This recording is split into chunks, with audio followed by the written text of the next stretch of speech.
introduced John Harbaugh yesterday as their head coach. Harbaugh marks his 5th head coach New York has hired since Tom Coughlin's resigned. The previous 4 combined coaches, 8 losing seasons, 1 playoff win. The time is now for John Harbaugh. Here he is on the most important position on the field. That would be the quarterback. Listen.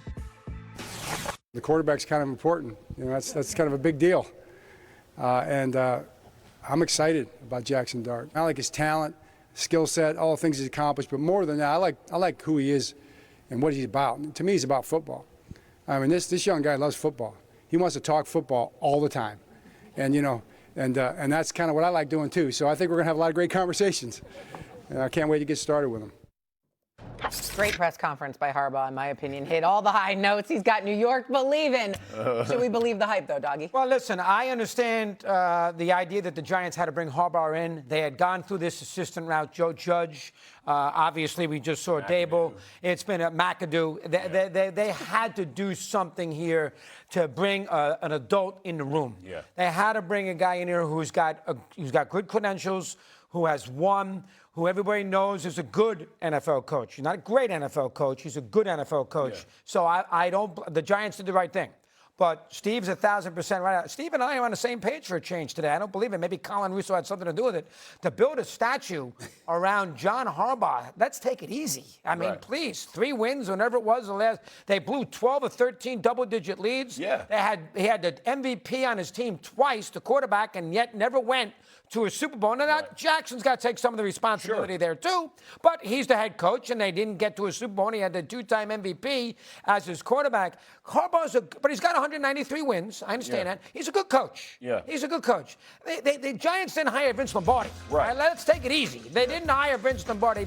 And I understand the Giants realized that they had to do it. The fan base is dying for anything, and he gives them that. But to me, it's a little bit of a wait-and-see situation with the Giants. Well, I think the reason they brought him in, to your point, he's not a you're attaching your system to him type coach, right? It's not Brian Daboll who's going to call plays or has called plays and has these relationships. Like, he is a manager and so they brought stability into the building, and he understands he's had to morph from a defensive-led football team to an offensive-led football team. He understands special teams, so he understands all 3 phases of the game, which is a significant improvement to what they've had in the past. He has pieces and parts in the building already, right? Left tackle's good, quarterback, Neighbors is going to get back. They got Scatterby, they got real good defensive front, so he'll have enough pieces and parts. The bottom line is, for him to be successful, it's going to depend on the OC and DC, special teams coordinator, obviously, but also, do they spend money to get this team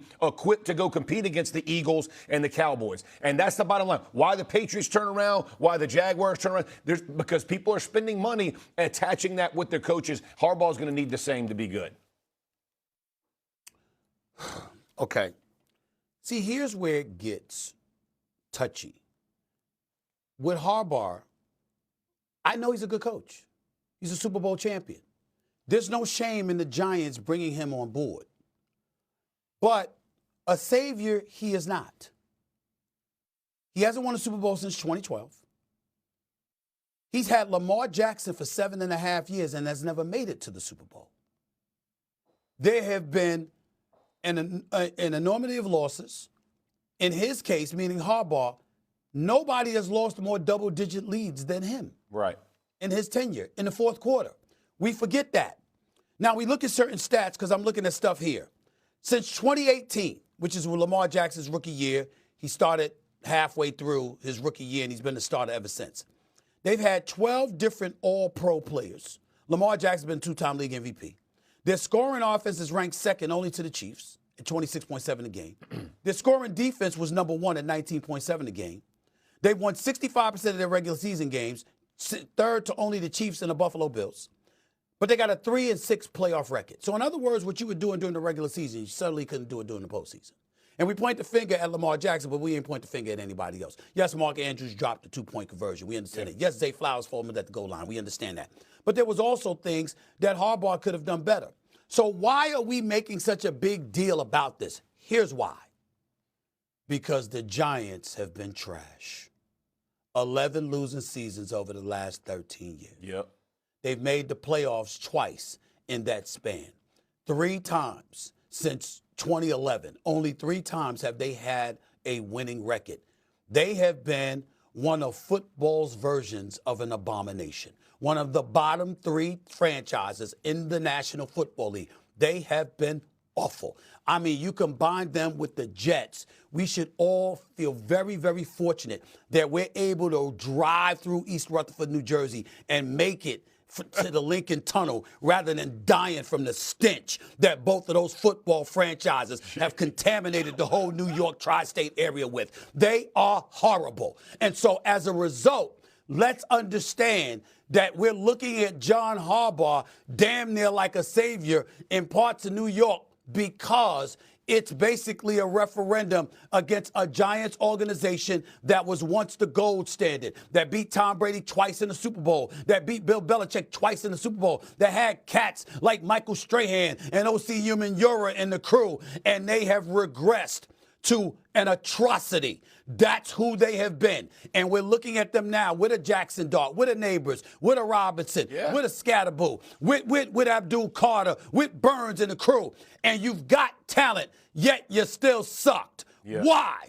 Because you've been devoid of leadership. We're hopeful Harbaugh's going to bring that to the table. We believe he's more than capable of it. But the reason we're all raving about it is because the Giants have been the modern football version of trash over the last few years, just like the damn New York Jets. It's a shame the largest media market in the country has to be represented by those 2 football franchises. Yeah. Let's hope this is a great, great sign of somebody finally getting it together. Yeah, the bar's low, okay? Right. Like the knock on Harbaugh, I mean, what did he have? 3 losing seasons his entire time in Baltimore? You don't think the Giants would love to just be in the conversation for a Super Bowl every year? And just be in the combo. Like that's really where it's at. If they can be, we made it to the playoffs, but we missed the Super Bowl, they would love it. Absolutely. Here in New Giants York. fans. And listen, the first thing I got on 5 o'clock this morning, I get on the elevator. I got 2 guys on the elevator asking me about Harbaugh. They're fired up. So excited. everybody in New York, You knew who you were? They're jacked up.